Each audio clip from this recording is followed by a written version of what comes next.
Hello guys, welcome back to my channel. வீடியோக்குள்ளே போகிறதுக்கு முன்னாடி மறக்காம அந்த வீடியோக்கு ஒரு லைக் போட்டுருங்க. சரி வாங்க நம்ம வீடியோக்குள்ளே போயிடலாம். அப்படியே அவனுமே அந்த ஆபத்துல இருந்து நம்ம ஹீரோயினை காப்பாற்றுற விதமாக அவனுமேக்கி அமீஃபான்னு சொல்லிட்டு அந்த இடத்துல அந்த தண்ணியை வந்துட்டு ப்ளூ கலரில் மாற்றிடுறான். அந்த இடத்துல அந்த கெட்ட தண்ணியுமே போயிடுது. அதுக்கப்புறமேட்டு இவன் அவளை தூக்கிட்டு தன்னுடைய ரூமுக்கு தான் வந்திருப்பான். அவளுமே எத்தனை நாளைக்கு தான் இப்படி பயந்து பயந்து என்னை வாழ சொல்கிறீங்கன்னு எனக்கு புரியலாமன்.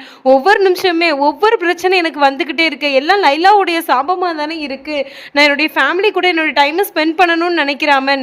ப்ளீஸ் என்னுடைய ஃபேமிலி கூட என்னை இருக்க விடுங்க அப்படின்ற மாதிரி சொல்லிட்டு இருக்கா. இவனுமே ஒன்றும் சொல்லாமல் அந்த இடத்துல இருந்து போயிடுறான். அந்த இடத்துலையுமே ஃபங்க்ஷன் தான் நடக்குது. சாய்மா காண்டி தான் இந்த ஃபங்க்ஷன் நம்ம ஹீரோயினுமே நினச்சிட்டு இருப்பா. ஆனால் அவளுக்கு தெரியாது. பட் அவளுமே அந்த இடத்துல நடந்து வந்துட்டு இருக்கும்போது எங்கேருந்து அந்த கார் வந்துச்சுன்னே தெரியல. அந்த காருமே ஸ்டெப்ஸில் கொஞ்சம் கொஞ்சமாக ஏறிட்டு இருக்கு. பார்த்தா அந்த கார் வலுவி நம்ம ஹீரோயினுமே உள்ள போக்குறாங்க.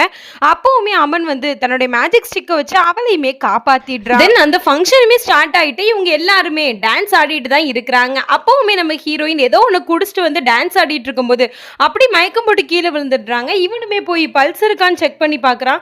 பாட்டி ரோஷினிக்கு பல்ஸ் இல்லை அப்படின்னு சொல்லிட்டு இருக்கும் போதுமே என்னாச்சுப்பா இவளுக்கு அப்படின்னு சொல்லி கேட்கும் போதுமே என்னன்னே தெரியலையே பாட்டி அப்படின்னு சொல்லிட்டு இருக்கும் போதுமே அங்கே போய் அந்த கிளாஸ்ல பார்க்குறான். அதுலேயுமே தேனியோடைய அந்த விஷம் இருக்கு, தேலோடைய அந்த விஷம். ஸோ இதை பார்த்துட்டு ரூபினாவுமே தேலோடைய விஷம் கொடிய விஷமாச்சு, அவர் ரோஷினி உயிர் பிழைக்கிறது ரொம்ப கஷ்டம்பா அப்படின்ற மாதிரி சொல்லிட்டு இருக்கும்போது அப்போ பர்மினியுமே வந்து இந்த வீட்டோடைய பேஸ்மெண்ட் கிட்ட ஒரு குகை இருக்கு, அந்த குகையில என்ன கேட்டாலும் நடக்கும் அப்படின்ற மாதிரி சொல்லிட்டு இருக்கும்போது ரூபினாவுமே எனக்கும் தெரியும், ஆனால் நான் ரோஷினி கண்டிப்பாக போயிருவேன், எனக்கு பிரச்சனை கிடையாது அப்படின்ற மாதிரி சொல்லிட்டு இருக்கும்போது ஃபராவுமே வந்து அம்மா நீங்கள் போலனா பிரச்சனை இல்லை, இங்கே இவங்களுக்குலாம் உங்களுடைய உதவி தேவைப்படும், நான் போகிறேம்மா அப்படின்னு சொல்லவுமே நீ எப்படி போவம்மா அப்படின்னு சொல்லி கேட்கும்போது நான் உங்களுடைய பொண்ணு தானம்மா, அது மட்டும் இல்லாமல் என்னுடைய ரோஷினி வந்து எனக்கு ரொம்பவே பெஸ்ட் ஃப்ரெண்டு, என் அண்ணியும் கூட தான், ரோஷினிக்காக நான் இதை கூட செய்ய மாட்டேன் அப்படின்ற மாதிரிலாம் சொல்லிட்டு இருப்பான். அங்கே பார்த்தா குட்டியுமே ஒரு விளக்கெடுக்க போயிருப்பான். அந்த இடத்துலையுமே அவன் அந்த தண்ணிக்குள்ளேயுமே மாட்டிக்கிறான். இதை பார்த்தா ஃபராவுமே குட்டி என்னாச்சு நீ வெளியில வா அப்படின்னு சொல்லி கூப்பிடும்போது அவனால வர முடியல. இவளுமே காப்பாற்ற போயிடுறா. பார்த்தா அங்கேயுமே இவளால வெளியில வர முடியல. யாராச்சும் காப்பாத்துங்களேன் அப்படின்னு சொல்லி கத்திட்டு இருக்கும்போது இம்ரானுமே அந்த இடத்துக்கு வாரான். ஸோ அவனுமே இவங்களை காப்பாற்றுவான்னு பார்த்தா அவனுமே அந்த தண்ணியில வந்து மாட்டிக்கிறான். தென் இவங்க 3 பேருமே ஏதோ ஒரு பிளேஸ் இருக்கு. ஸோ அங்கே போயிடுறாங்க. அங்கே போய் நடந்து நடந்து பார்த்துட்டு இருக்காங்க. பார்த்தா அங்கே நிறைய ஸ்டெப்ஸாக வருது. இவங்களுமே நடந்து நடந்து போய்கிட்டே இருக்காங்க. அப்படி ஒரு தனித்தனியாக ஒரு கொகை பாறையாக இருக்குது. கல்லு தனித்தனியாகவே இருக்குது. இந்த கல்லை நம்ம எப்படி கிடக்கிறது அப்படின்ற மாதிரி தான் யோசிச்சு இருக்காங்க. அப்படிங்க அம்மனை காமிக்கிறாங்க. பாட்டியுமே வந்து ரோஷியை காப்பாற்ற ஏதாச்சும் ஒரு வழி இருக்கும்லப்பா அப்படின்னு சொல்லிட்டு இருக்கும்போது இவனுமே நேராக வெளியில் வந்து பாசிகர் என் கூடவா அப்படின்னு சொல்லிட்டு இருக்கு. ஆனால் பாசிகர் வரமாட்டேங்குது. ஏன்னா பாசிகருக்குமே தெரியும் இவனுடைய உயிரை கொடுத்தாதான் ரோஷியை காப்பாற்ற முடியும் அப்படின்றது தெரியும் இல்லையா. ஸோ அப்போ அதனால பாசிகருமே வரமாட்டேங்குது. இவனுமே அவங்க வீட்டில் உள்ள எல்லாருக்கிட்டையுமே லைலாவுடைய சாபத்தினால தான் ரோஷினிக்கு இப்படி ஆயிட்டுன்னு சொல்லிடுறான். அப்படி தன்னுடைய வாளையுமே கூப்பிட்டுட்டு இருக்கான். அந்த வாளை வச்சு அவனே தாக்கி அப்படியே குத்திட்டு இறந்து போயிடுறான். வீட்டில் உள்ளவங்களும் ஏன் நீ இப்படிலாம் பண்ற அப்படின்ற மாதிரி சொல்லிட்டு இருக்காங்க. பார்த்தா அவன் புதுசா அந்த நாளையே அப்படி வாழ்றான் போல. அந்த காரு கிட்ட இருக்கிற சீன் இருக்கும் இல்லையா, அந்த சீனுக்கு வந்துடுறான். அப்போ வந்துட்டு ரோஷினியுமே அமன் நான் என்ன சொல்றது எனக்கு புரியல, லைலாவோட இந்த சாபம் என்னை என்னதெல்லாம் செய்யுது அப்படின்னு சொல்லி பேசிட்டு இருக்கும்போது நீ கவலைப்படாத ரோஷினி, நான் உன் கூட இருக்கேன் அப்படின்னு சொல்லிட்டு அவளையுமே தூக்கிட்டு வர அந்த சீன் அப்படி தெரியுது.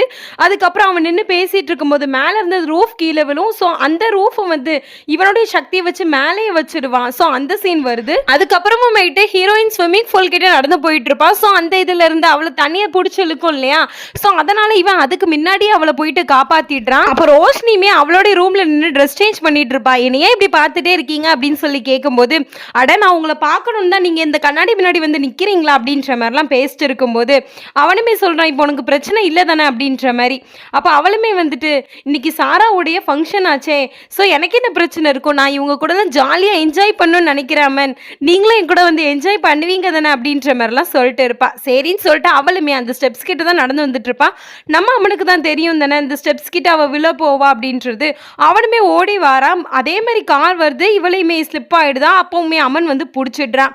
அதுக்கப்புறம் குடும்பத்தில் உள்ள எல்லாரு கூடயுமே நின்று டான்ஸ் வாதாடிட்டு இருக்கா. இப்படி இந்த நாள் வரைக்கும் நடந்த எல்லா விஷயத்துல இருந்து ரோஷினியுமே காப்பாத்திட்டான்.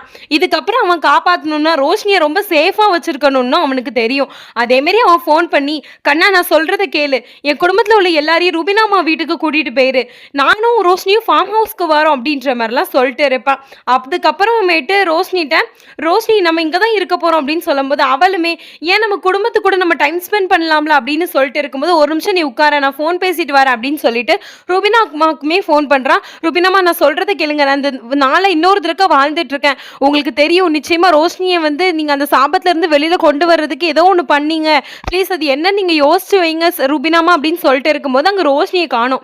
ரோஷினியை வீடு ஃபுல்லா தேடிட்டு இருக்கா. ரோஷினின்னு கூப்பிட்டு பார்த்தா அவளுமே ரெஸ்ட் ரூம்ல உட்காந்து குளிச்சுட்டு தான் இருப்பா.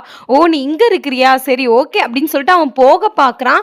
அந்த இடத்துல அந்த தண்ணி அவ்வளவு உள்ள புடிச்சு இழுக்குது. அப்போமேட்டு ரோஷினி உனக்கு ஏதோ ஆயிட்டா அப்படின்னு சொல்லி கேட்கும்போது, இல்லைங்க நான் கொஞ்சம் டயர்டா இருந்தேன் அதனால தூங்கிட்டேன் அப்படின்னு சொல்லிட்டு இருக்கா. ஓ அப்படியா, நீ இப்போ சேஃப் தானே அப்படின்னு சொல்லி கேட்கும்போது, ஓகே தாங்க அப்படின்னு சொல்லும்போது, நீங்க எனக்கு அந்த டவலை மட்டும் எடுத்தாங்களே அப்படின்னு சொல்றான். சரின்னு சொல்லிட்டு இவனுமே டவல் எடுத்து கொடுத்துட்டு அந்த இடத்துலயே அப்படி நின்றுட்டு இருக்கான்.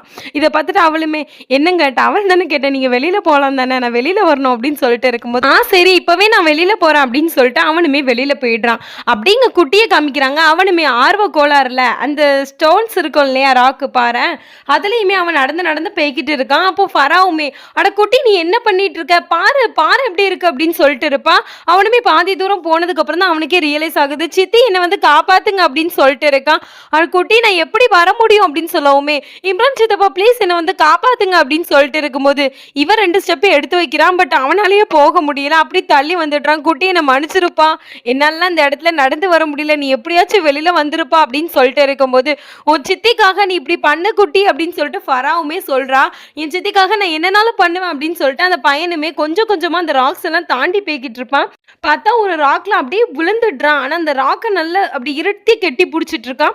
அந்த பாறையுமே அப்படியே உருண்டையா சுத்திக்கிட்டே இருக்கு. அதுக்கப்புறமேட்டு லாஸ்டா இருக்கக்கூடிய அந்த இடத்துல அப்படியே டம்முன்னு வச்சிருந்தானே.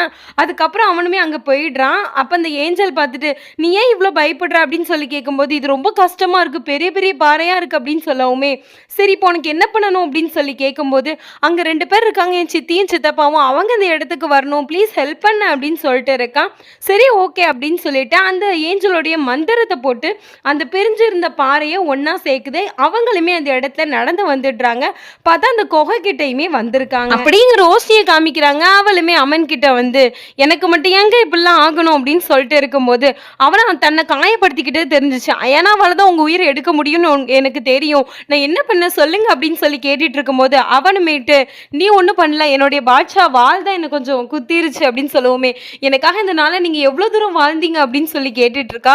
உனக்காக இந்த நாளை நான் ஒரு 2 தடவை வாழ்ந்திருப்பேன் ரோஷினி அப்படின்னு சொல்லவுமே இவளுக்கு ரொம்ப கஷ்டமாயிடுது. ஏங்க எனக்காக மட்டும் நீங்க இப்படிலாம் பண்றீங்க, அட்லீஸ்ட் உங்களை வெறுக்கிறது கூட என்ன முழுமையா செய்ய விடுங்களா அம்மன் அப்படின்னு சொல்லிட்டு இருப்பான். அப்படியே அவ பேசிட்டு அந்த இடத்துல போகவுமே பாக்குறான். அந்த இடத்துல டக்குன்னு வலுவிடுது. ஸோ அம்மனுமே அந்த இடத்துல பிடிச்சிடுறான். அவள் ரோஷினியுடைய சாபம் போச்சா என்ன அப்படின்றத நம்ம நெக்ஸ்ட் பார்ட்ல பார்க்கலாம். இந்த பாட்டு எப்படி இருந்துச்சு அப்படின்னு சொல்லிட்டு எனக்கு கமெண்ட்ஸ்ல சொல்லுங்க. நெக்ஸ்ட் வீடியோல உங்களை சந்திக்கிறேன். அது வரைக்கும் பை ஃப்ரெண்ட்.